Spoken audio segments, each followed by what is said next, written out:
सहारनपुर के दिल्ली रोड स्थित चैतन्य educational institute में आज विज्ञान दिवस पर भव्य प्रदर्शनी का किया गया आयोजन, जिसमें बच्चों द्वारा बहुत सारे विज्ञान के मॉडल और एक्सपेरिमेंट दिखाए गए।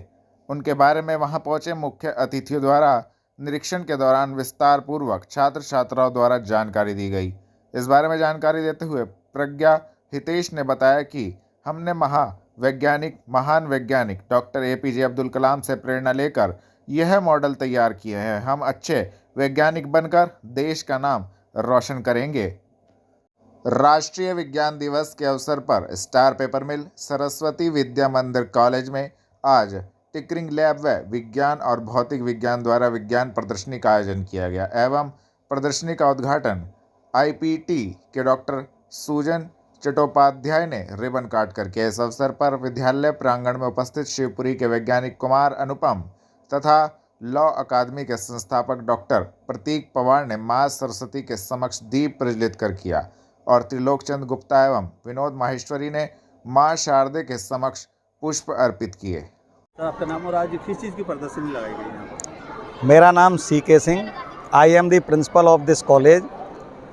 आज 28 फरवरी है और 28 फरवरी राष्ट्रीय विज्ञान दिवस के लिए मनाया जाता है। तो अपने विद्यालय में अटल टिंकरिंग लैब चलती है। अटल टिंकरिंग लैब का प्रतिवर्ष साइंस एग्जीबिशन का उसमें एक प्रक्रिया है कि साइंस एग्जीबिशन होनी चाहिए। तो अटल टिंकरिंग लैब के साथ इस समय 10th और 12th के भैया बहन तो बोर्ड का एग्ज़ाम दे रहे हैं। तो इस विज्ञान प्रदर्शनी में 6th, 7th, 8th बाल वर्ग, 9th किशोर वर्ग और 11th के भैया बहन तरुण वर्ग, सर यहाँ खास क्या 3 प्रकार के वर्ग इस विज्ञान प्रदर्शनी में प्रतिभाग कर रहे हैं। विज्ञान प्रदर्शनी लगाने का हमारा उद्देश्य है कि जो भैया बहन साइंस और मैथमेटिक्स पढ़ते हैं, साइंस में भी फिजिक्स पढ़ते हैं, केमिस्ट्री पढ़ते हैं, बायोलॉजी पढ़ते हैं और मैथमेटिक्स पढ़ते हैं, तो उस थ्योरी को पढ़ करके वो वैज्ञानिक कैसे बने, यानी कि नया नवाचार कैसे करें, न्यू क्रिएटिविटी कैसे करें। इसलिए इस विज्ञान प्रदर्शनी का आयोजन किया गया है, जिससे जो हम साइंस पढ़ते हैं या जो हम मैथमेटिक्स पढ़ते हैं उसका प्रयोग करके व्यवहारिक जीवन में हम समाज को क्या लाभ दे सकते हैं, क्या नई क्रिएटिविटी कर सकते हैं। इसलिए इस विज्ञान प्रदर्शनी का आयोजन किया गया है। खास क्या रहा, कुछ अलग चीज़ जो बच्चों ने बनाई है? बच्चा ने एक प्रोजेक्ट नहीं, इसमें अनेक प्रोजेक्ट हैं। वो 3 वर्ग हैं, उनमें भी सारे इवेल्युएटर जो मूल्यांकन करता है लगे हुए हैं। अभी नहीं कहा जा सकता कि इसमें क्या विशेष है। मेरे हिसाब से तो सारे ही विशेष हैं, क्योंकि सारे छोटे छोटे बच्चे भी 6 के भी लगे हुए हैं। यानी everything is special, nothing is non special. हर चीज़ विशेष है अपने यहाँ। थाना कोतवाली देहात पुलिस ने ग्राम शेखपुरा कदीम निवासी जिला बदर अभियुक्त के घर पर नोटिस किया चस्पा, कराई मुनादी। आपको बता दें, वरिष्ठ पुलिस अधीक्षक के निर्देशन में जनपद में पुलिस अपराध नियंत्रण एवं अपराधियों के विरुद्ध लगातार कड़ी कार्रवाई कर रही है। थाना कोतवाली देहात पुलिस ने जिला बदर अभियुक्त गुलबहार के घर पर ग्राम शेखपुरा कदीम में नोटिस चस्पा किया एवं अभियुक्त के घर पर न मिलने पर मुनादी कराई गई। इस दौरान प्रभारी निरीक्षक सत्येंद्र प्रकाश सिंह, उप निरीक्षक गुलाब तिवारी, हेड कांस्टेबल धर्मवीर सिंह एवं लक्ष्मी प्रसाद मौजूद रहे। कलेक्ट्रेट में जनपद की 71 नव चयनित आंगनवाड़ी कार्यकर्तियों को नियुक्ति पत्रों का किया गया वितरण। आपको बता दें, मुख्यमंत्री उत्तर प्रदेश योगी आदित्यनाथ द्वारा लोक भवन लखनऊ में मिशन रोजगार के अंतर्गत 3077 नव चयनित आंगनवाड़ी कार्यकर्तियों को नियुक्ति पत्र वितरण 173 करोड़ रुपए की लागत से 31 जनपदों में 1459 आंगनवाड़ी केंद्र भवनों का शिलान्यास किया गया। इसी के साथ लखनऊ में आयोजित कार्यक्रम का सजीव प्रसारण कलेक्ट्रेट में देखा गया। जनपद स्तरीय नियुक्ति पत्र वितरण समारोह कलेक्ट्रेट स्थित नवीन सभागार में जिला पंचायत अध्यक्ष मांगेराम चौधरी, जिलाधिकारी डॉक्टर दिनेश चंद्र की उपस्थिति में आयोजित किया गया, जिसमें जनपद की 71 नवचयनित आंगनवाड़ी कार्यकर्तियों को नियुक्ति पत्र वितरित किए गए। जिला पंचायत अध्यक्ष मांगेराम चौधरी ने नवचयनित आंगनवाड़ी कार्यकर्तियों को शुभकामनाएं देते हुए कहा, वर्तमान सरकार में बिना किसी भेदभाव के सीधे पात्रों एवं योग्य व्यक्तियों को ही लाभ मिल रहा है। उन्होंने कहा कि आपकी जिम्मेदारी काफी महत्वपूर्ण होती है, क्योंकि माता की तरह आंगनवाड़ी कार्यकर्त्री बच्चों का ख्याल रखती है। अपनी जिम्मेदारियों का पूर्ण निष्ठा और ईमानदारी से पूर्ण करें। जिलाधिकारी डॉक्टर दिनेश चंद्र ने सभी नवचयनित आंगनवाड़ी कार्यकर्तियों को शुभकामनाएं देते हुए कहा कि सेवा की भावना से अपने दायित्वों का निर्वहन करें। कलेक्ट्रेट में सहारनपुर होजरी मैन्युफैक्चरर्स एसोसिएशन ने आयकर अधिनियम 43BH के विरोध में किया प्रदर्शन। आपको बता दें, कलेक्ट्रेट में सहारनपुर होजरी मैन्युफैक्चरर्स एसोसिएशन का एक प्रतिनिधिमंडल जोरदार प्रदर्शन करते हुए पहुंचा, जिसमें एसोसिएशन के लोगों ने आयकर अधिनियम 43BH के विरोध में प्रदर्शन करते हुए संबंधित ज्ञापन जिलाधिकारी की अनुपस्थिति में सिटी मजिस्ट्रेट को सौंपा। एसोसिएशन के लोगों का कहना था कि इस अधिनियम में केवल सूक्ष्म एवं लघु उद्योगों को लिया गया है, जबकि बड़े उद्योगों को छोड़ दिया गया है। जी, किस विषय में आज ज्ञापन दिया है? आज जो आयकर अधिनियम 1961 के अंदर धारा 43BH के अंतर्गत MSME को, पर्टिकुलर माइक्रो और स्मॉल को लाया गया है, जिसके अंदर पेमेंट 15 से 45 दिन के अंदर MSME की क्लियर होनी है। सरकार की सराहना करते हैं हम लोग कि उन्होंने किया, किंतु इसका जो इफ़ेक्ट है वो नकारात्मक आ रहा है। इसकी वजह से हमारे जो कस्टमर हैं वो हमारे से छोड़कर बड़े उद्योग की तरफ और ऐप पंजी की तरफ जा रहे हैं। हमारा काम भी इफेक्ट हो रहा है और जो हमारी पेमेंट ग्राहकों की तरफ रुकी हुई है उसके बदले में माल वापस कर रहे हैं। तो ना ही हमारे ऑर्डर भी कैंसिल हो रहे हैं, हमारा माल भी वापस आ रहा है। पेमेंट तो नहीं आई, किंतु उसका नकारात्मक इफ़ेक्ट काफ़ी आ गया। इसलिए हम उसका विरोध कर रहे हैं और सरकार से मांग कर रहे हैं कि इसको कम से कम इस साल तो लागू ही ना किया जाए और अगले सालों में भी अगर लागू हो तो चरणबद्ध तरीके से हो। पहले साल उसको 90 दिन करें, दूसरे साल 75 दिन करें, तीसरे साल 60 दिन करें, तब जाके इसको लागू करें। ऐसे एक साथ करने से हम लोगों का बिजनेस ख़त्म हो रहा है और बड़ी मछली जो बड़े उद्योग हैं हम लोगों को खा जाएंगे। उससे बचने के लिए, अपने आप को जीवित रखने के लिए हमने आज ये कदम उठाया है। तो हम पुलिस लाइन में पीड़ित परिवार को इंसाफ दिलाने के लिए पुलिस अधीक्षक नगर से मिले सपा विधानसभा प्रभारी दी जानकारी। आपको बता दें, कुतुबशेर थाने में दर्ज रेप के मुकदमे में पीड़ित परिवार के साथ सपा विधानसभा प्रभारी एवं पार्षद अभिषेक टिंकू अरोड़ा पुलिस अधीक्षक नगर से मिले। दोषियों के खिलाफ सख्त कार्रवाई की मांग को लेकर एक प्रार्थना पत्र पुलिस अधीक्षक नगर को दिया गया। पुलिस अधीक्षक नगर द्वारा आश्वासन दिया गया कि किसी भी सूरत में अपराधियों को बख्शा नहीं जाएगा। कुतुबशेर क्षेत्र में एक घटना हुई थी, एक बच्ची के साथ 3 लोगों ने दुष्कर्म किया था। उस सिलसिले में आज हमने एसपी सिटी साहब से मुलाकात की है। एक व्यक्ति जेल चला गया है और 2 व्यक्ति और जो उसमें साथ में थे उनके भी जेल जाने के लिए और उनपे सब पे SC ST की कार्रवाई हो, इसके लिए हमने आज एसपी सिटी साहब से मुलाकात की है। तो कौन लोग थे? एक लड़का विनय था, एक लड़का एक कालू था और एक अमित था, एक विनय। क्या पुलिस कार्रवाई? पुलिस ने अब तक इन्हें पीड़ितों को FIR की कॉपी नहीं दी थी। एसपी सिटी साहब ने कहा है कि आप निश्चित रहिए, पूर्ण मदद की जाएगी और कोई भी इसमें जो दोषी होगा वो बचेगा नहीं। जवाहर पार्क धर्मशाला व मिशन कंपाउंड में महापौर ने किया नए पंप कार्य का शुभारंभ, दी संबंधित जानकारी। आपको बता दें, महापौर डॉक्टर अजय सिंह ने वार्ड 55 मिशन कंपाउंड और वार्ड 35 जवाहर पार्क धर्मशाला के पार्क में 35 हॉर्स पावर के पंप का शुभारंभ किया। उक्त दोनों पंप का कार्य पूरा होने से इन क्षेत्रों के आसपास स्थित 25 से अधिक कॉलोनियों में लगभग 80,000 की आबादी को शुद्ध जल की आपूर्ति होगी। इस दौरान वरिष्ठ भाजपा नेता राहुल लखनपाल शर्मा, क्षेत्रीय पार्षद मयंक गर्ग, संजय गर्ग व अन्य पार्षदगण मौजूद रहे। जमेर साहब, आज क्या कार्यक्रम रखा गया है जहाँ पर आप उपस्थित थे और किस चीज का उद्घाटन हुआ? परम श्रद्धेय प्रधानमंत्री नरेंद्र भाई मोदी और परम यशस्वी मुख्यमंत्री योगी आदित्यनाथ जी के मार्गदर्शन में पूरा देश विकसित हो रहा है, पूरा देश विकास की राह पर आगे है। इसी क्रम में नगर निगम सहारनपुर द्वारा आज 35 HP का एक पंप जो है उसका शुभारंभ कार्य का किया गया जवाहर पार्क में। अभी इससे पूर्व भी मिशन कंपाउंड में एक दूसरे पंप का शुभारंभ हुआ है। अभी कुछ और योजनाएं जिसका कि शुभारंभ करने हम लोग जा रहे हैं। माननीय भाजपा के वरिष्ठ नेता माननीय राहुल लखनपाल जी भी लगातार मेरे साथ हैं।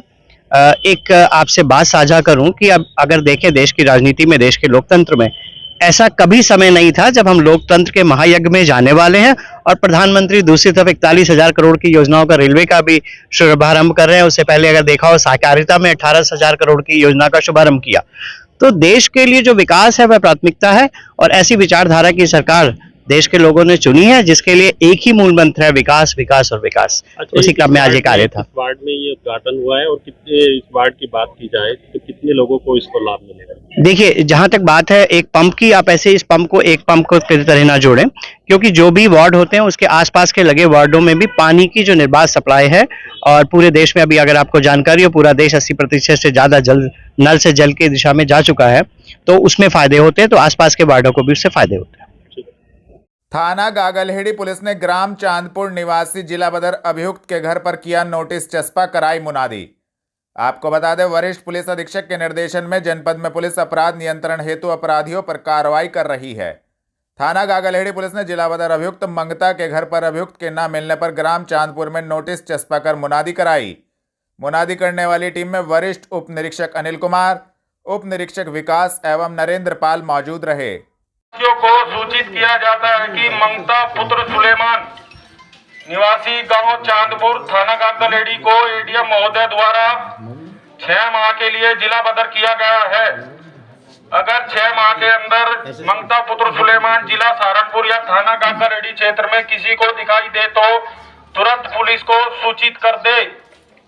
थाना चिल्काना पुलिस ने विभिन्न मामलों में वारंटी 9 अभियुक्त गणों को चिल्काना क्षेत्र से किया गिरफ्तार की कार्रवाई।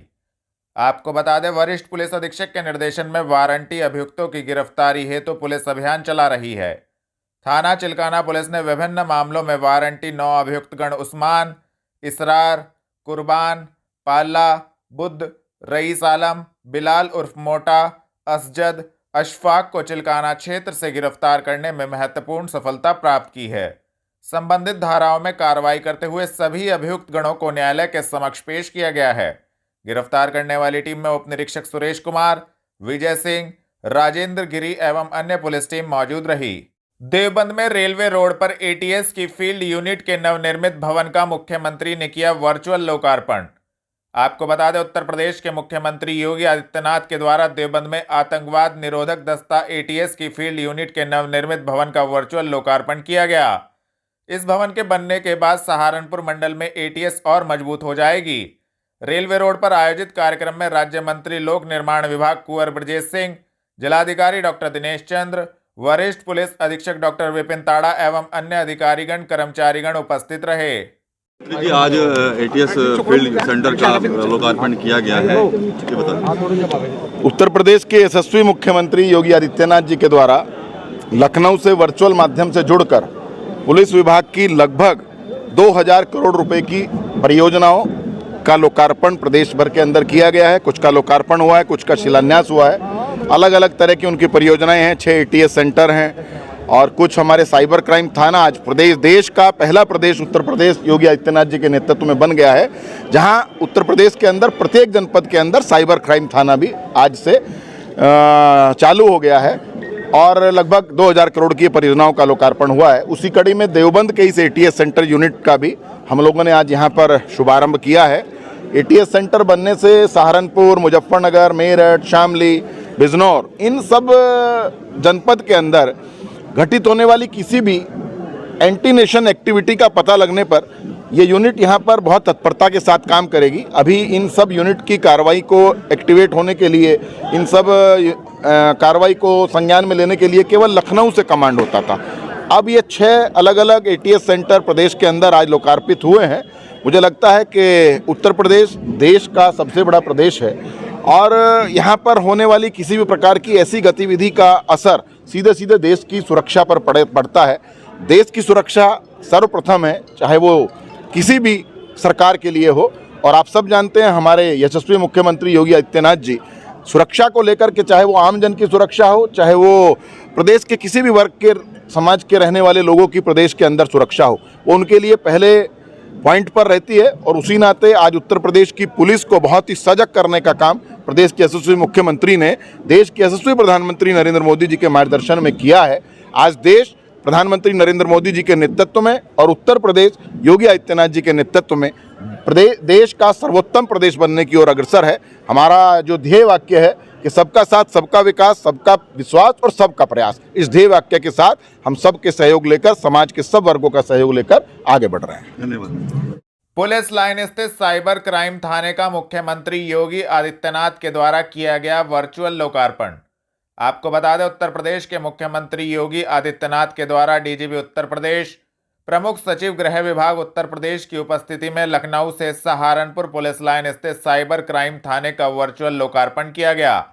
इस अवसर पर पुलिस अधीक्षक नगर अभिमन्यु मांगलिक, पुलिस अधीक्षक यातायात एवं साइबर थाने में नियुक्त अधिकारीगण कर्मचारीगण उपस्थित रहे। इस दौरान सभी ने मुख्यमंत्री के वर्चुअल संबोधन को भी सुना। जी, माननीय मुख्यमंत्री जी उत्तर प्रदेश द्वारा जो विभिन्न जिलों में पुलिस संबंधित इंफ्रास्ट्रक्चर रखा गया है, चाहे पुलिस बैरक हो, हॉस्टल हो, पुलिस लाइन हो, हमारे सभी जनपदों में जो स्थापित साइबर क्राइम थाने हैं, सभी थानों में स्थापित जो साइबर सेल हैं, सब, और हमारे जनपद सहारनपुर में ही जो एटीएस की नई बिल्डिंग का शिलान्यास किया गया है, ये ऑनलाइन माध्यम से कराया गया है। और आज हम यहाँ पे पुलिस लाइन में जो हमारा साइबर क्राइम थाना है, उसका भी शिलान्यास इसी उपलक्ष्य में माननीय मुख्यमंत्री द्वारा ऑनलाइन माध्यम से किया गया है। यहाँ पे क्या प्राथमिकता रहे? जी, प्राथमिकता जैसे आपको पता है कि पहले ये जो साइबर क्राइम थाने थे केवल रेंज स्तर पे हुआ करते थे। अब सभी 75 के 75 जितने भी हमारे जिले हैं, सभी जिलों में एक साइबर क्राइम थाना स्थापित हो गया है। इसका प्राइमरी फोकस यही रहेगा कि जितनी स्पीड से अब साइबर क्राइम बढ़ रहा है, हर कोई जो व्यक्ति है समाज का, वो इससे इम्पैक्ट होता जा रहा है और बड़े बड़े अमाउंट निकल रहे हैं, लोगों के फ्रॉड हो रहे हैं। तो उसी को मद्देनजर रखते हुए यहाँ पर कि सभी व्यक्तियों की मदद हो पाए। पहले उनको अपने रेंज के हेडक्वार्टर में जाना पड़ता था, जैसे शामली और मुजफ्फरनगर से लोग आके यहाँ पे अपनी मुकदमा पंजीकृत कराते थे। उनको समय लगता था, टाइम लगता था, और इस समय और टाइम में उनका पैसा फ्रीज होने में या उनका पैसा मिलने में उनको परेशानी होती थी, और ये सही तरीके से साइबर क्राइम टैकल नहीं हो पा रहा था। तो जो हमारा ऑब्जेक्टिव रहेगा वो यही रहेगा कि सभी व्यक्ति जो है जो साइबर क्राइम से पीड़ित हैं, उनका जो जल्दी से जल्दी उनकी पहले सुनवाई हो जाए, उनका जो पैसा फ्रॉड में निकला है वो फ्रीज हो जाए, और फ्रीज करा के हम उनको वापस कर पाएं, और जो इसमें लोग इन्वॉल्व है, जो क्रिमिनल इसमें इन्वॉल्व है, उस पर कार्रवाई हो पाए, चाहे वो किसी भी स्टेट में वो करते हो या किसी भी कोने में हो इंडिया के, उस तक हमारी पुलिस पहुंचे और उनको जो भी उनका विधिक निस्तारण है वो कराए। तो जनपदवासियों क्या अपील करना चाहेंगे? इस तरह की धोखाधड़ी लगातार बढ़ती जा रही है, इस तरह से बचाव करें। जी, जनपदवासियों से मेरी यही अपील रहेगी। सबसे पहले तो ये अपने आप को उनको अवेयर करना पड़ेगा कि किस तरह नेट बैंकिंग यूज करते हैं, क्रेडिट कार्ड यूज करते हैं, किस तरह अपनी सोशल मीडिया प्रोफाइल यूज करते हैं, पासवर्ड को कैसे सेफ बनाते हैं। लेकिन ये देखते देखते भी इनको ये देखना पड़ेगा कि इनकी जो साइबर क्रिमिनल है, इसकी मॉडस ऑपरेंडी रोज चेंज हो रही है, उनका ठगी करने का तरीका बदलता जा रहा है। जैसे पुलिस एक तरीके को जब सबको अवेयर कर देती है, सबको जागृत कर देती है, तो ये लोग अपना मॉडस ऑपरेंडी चेंज करके दूसरे तरीके पे आ जाते हैं। तो उनको अवेयर रहना पड़ेगा। आप लोगों से भी ये अपील रहेगी कि जो नए नए तरीके हैं उनके बारे में आप छापें, उसके बारे में आप जागृत कराएं लोगों को, जिससे वो इससे बच पाए। काशीराम कॉलोनी में मकान आवंटित नहीं होने को लेकर गरीब महिलाओं ने कलेक्ट्रेट में किया जोरदार प्रदर्शन, दी जानकारी। आपको बता दें, कलेक्ट्रेट में गरीब महिलाओं ने जोरदार प्रदर्शन किया। गरीब महिलाओं का कहना था कि प्रशासन द्वारा काशीराम कॉलोनी में उनको मकान आवंटित नहीं किया जा रहा है, वह लगातार अधिकारियों के चक्कर काट रही हैं। इस संबंध में सभी महिलाएं एडीएम प्रशासन से मिली और अपनी समस्या से अवगत कराया। संबंधित प्रार्थना पत्र एडीएम प्रशासन को सौंपा, संबंधित जानकारी भी दी। मेरा नाम ममता है, मैं पेपर मिल रोड काशीराम की रहने वाली हूँ। सर, मामला ये है कि जो लोग वहाँ पे गरीब हैं उन्हें ये मकान नहीं दिए जा रहे, और लोगों ने वहाँ पर जोनी नाम का आदमी है जिसने वहाँ से 4-5 मकान बेच दिए, और उन लोगों को उन्होंने मकान खोल कर दे दिया और उन्होंने कहा कि किसी को कुछ नहीं होता है और तुम रहते रहो। तो वो आदमी भी यहाँ आज आए, मैंने मैडम को बताया, जो मैडम आवंटन कर रही थी मकान, मैडम ये देखो ये मकान बिक चुके हैं और ये मैडम खरीदने वाली है जिन्होंने खरीदा, और उस औरत ने विधवा बने का मकान लिया, उसे जरूरत नहीं थी, वो तो चली गई सब बेच कर। उसके बाद मैडम ने हमें ये कहा, मैडम ने जो एडीएम मैडम थी आवंटन करने वाली, उन्होंने कहा मैं किसी की कोई शिकायत नहीं सुनने की, मैं यहाँ शिकायत करने के लिए सुनने के लिए नहीं बैठी, केवल मैं यहाँ आवंटन करने के लिए बैठी हूँ। मकान बिक रहे 40-40 हजार 50 हजार 150 हजार बताइए। प्रधान काशीराम प्रधानमंत्री योजना के लिए नहीं थे, वे काशीराम जिन्होंने बनाए थे मायावती की योजना के बने हुए मकान है वो, जो मकान मतलब जो सही में पात्र हैं वो फिलहाल वहाँ रह रहे हैं। जो मकान खाली पड़े और मकान सारे खाली पड़े, एक आदमी ने 6 मकानों पर कब्जा किया हुआ, जिन्हें मकान नहीं मिले हुए वो कब्जा करे हुए, और जिन्हें मकान मिले हुए मायावती के टाइम पर मकान मिले हुए थे, आज तक वो आदमी उन्होंने ये नहीं देखा पलट कर हमारे मकान है कहाँ, और जिस टाइम वहाँ जांच आती है उस टाइम वहाँ आके खड़े हो जाओ। अब किराए पर दे रखे है सर, और किसी ने 4 जनों ने वहाँ मकान बेच भी रखे, वहाँ खरीदने वाले भी वही है, और जो बेचने वाले में बेच कर चले गए। वहाँ पर उन मकानों में कबूतर पाल रखे, डंगर पाल रखे, बकरियां पाल रखी, और एक बेबी नाम की औरत है, उसकी मैंने एप्लीकेशन दी, बहुत एप्लीकेशन दी। सुनो, आप क्या चाहते हैं? मैं ये चाहती हूँ कि जो वहाँ वो बेबी नाम की औरत है जिसने फर्जी बनकर मकान लिया, औरत मतलब विधवा बनकर अपने आप मकान लिया, उसका मकान रद्द करा जा। ये लगातार ये कंप्लेंट्स मिलती रहती हैं और लोगों के आवेदन भी मिलते रहते हैं कि वो पात्र हैं और उनको काशीराम का आवास अलॉट होना चाहिए, जिसके क्रम में हम लगातार जांच करवाते रहते हैं, जिसमें जांच कमेटी पूरी बनी हुई है तहसील स्तर की। नगर निगम के भी उसमें स्टाफ हैं, अधिकारी कर्मचारी हैं, उन सब से जांच कराने के उपरांत ही हमारे पास केवल अभी 7 आवास ऐसे खाली कराए गए थे जिनमें कि कोई अपात्र रह रहे थे या जिन्होंने उसको सबलेट कर रखा था, किराएदारी पे दे रखा था, तो ऐसे आवासों को हमने खाली कराया। तो महज 7 आवास खाली हुए थे जिनका आज अलॉटमेंट किया गया। शासनादेश में जो व्यवस्था दी गई है वो जिस कैटेगरी का आवास खाली होगा उसी कैटेगरी को अलॉट होगा पुनः, और उस कैटेगरी में भी 3 कैटेगरीज हैं। पहले नंबर पर वरीयता विधवा महिलाओं को दी जाती है, दूसरे नंबर पर विकलांग को दी जाती है, और तीसरे नंबर पर जो बीपीएल धारक हैं उनको दी जाती है। तो हमारे पास केवल 7 आवास खाली हुए थे, और जिसमें एससी कैटेगरी के 2 आवास थे, ओबीसी कैटेगरी के 3 थे और जनरल कैटेगरी के 2 आवास खाली हुए थे। उसके क्रम में ऐसे एससी कैटेगरी के 98 पात्र व्यक्तियों की सूची हमारे पास थी, जिसमें से विधवा महिलाएं 6 थीं। तो वरीयता के क्रम में देखें तो मात्र 6 विधवा महिलाओं को ही मिल सकता था, और जिसमें 2 ही आवास थे, तो वो 6 के बीच में लॉटरी निकाली गई पूरी पारदर्शिता के साथ।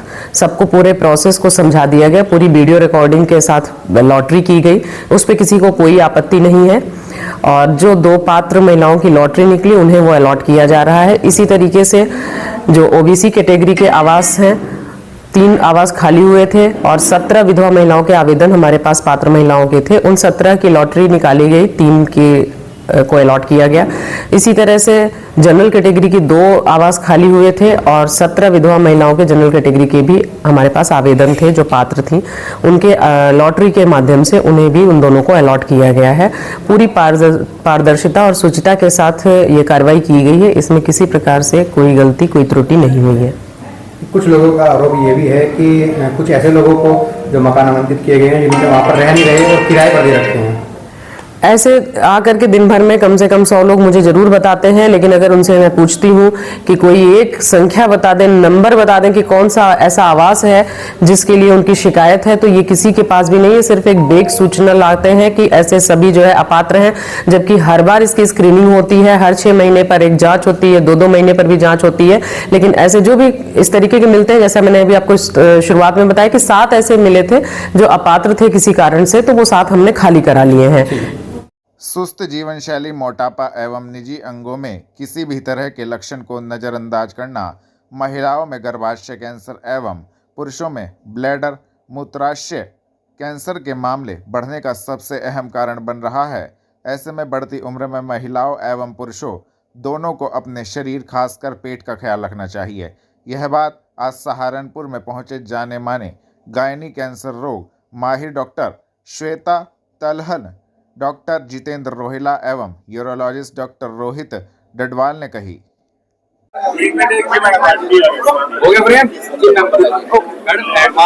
सर्जरी और सर्जरी में क्या अंतर है और किस तरह से कैंसर से बचा जाए? आज का जो हमारा प्रेस कॉन्फ्रेंस था वो इस अपडेट में था कि हम कैसे कैंसर सर्जरीज में रोबोटिक सर्जरी अगर करें तो पेशेंट को क्या बेनिफिट होता है।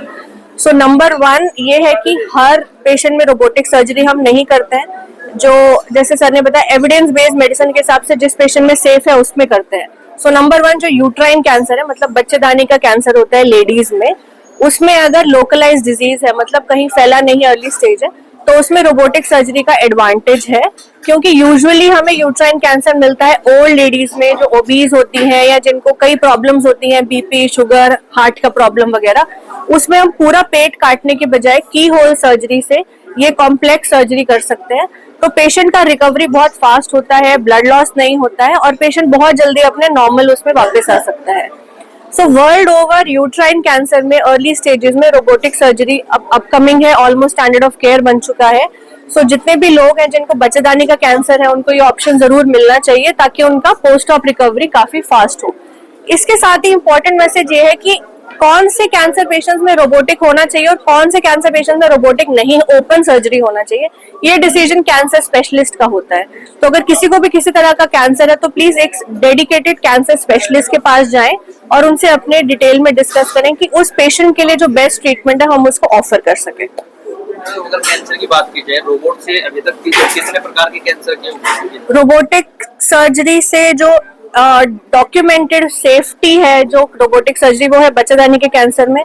उसके अलावा जो लैट्रिन के रास्ते का कैंसर होता है या कोलोन का कैंसर होता है जैसे कोलोरेक्टल कैंसर्स में, स्टमक के कैंसर्स में, उसके अलावा पैनक्रियाटिक कैंसर में भी रोबोटिक सर्जरी आ चुका है। उसके अलावा यूरोलॉजी में, प्रोस्टेट कैंसर में तो robotic surgery standard of care है, उससे अच्छा कुछ नहीं है प्रोस्टेट कैंसर में रोबोटिक के अलावा। किडनी ट्यूमर्स के लिए और ईसोफेगस जो हमारी फूड पाइप होती है उसके कैंसर्स के लिए रोबोटिक सर्जरी काफी अच्छा है और सेफ है। तो ये कुछ कैंसर्स हैं जिसमें हम सेफली रोबोटिक सर्जरी कर सकते हैं। बेनिफिट क्या है कि रोबोटिक सर्जरी में स्पेशल इंस्ट्रूमेंट्स हैं जो बहुत एडवांस्ड हैं, बहुत प्रिसाइज हैं, फाइन है। हम अपनी 3D मोशन, रिस्ट की मूवमेंट से अच्छी सर्जरी कर पाते हैं जिससे ब्लड लॉस ऑलमोस्ट मिनिमम होता है। कॉम्प्लेक्स सर्जरी हो पाती है, डिफिकल्ट एरियाज में सर्जरी हो पाती है जैसे कि डीप पेल्विस में। उसके अलावा क्या है कि विजन बहुत अच्छा है, 3D विजन है जो 10 टाइम्स मैग्नीफाइड है, तो एज अ गुड विजन आपको अच्छा दिखता है, आप अच्छा सर्जरी कर पाते हो।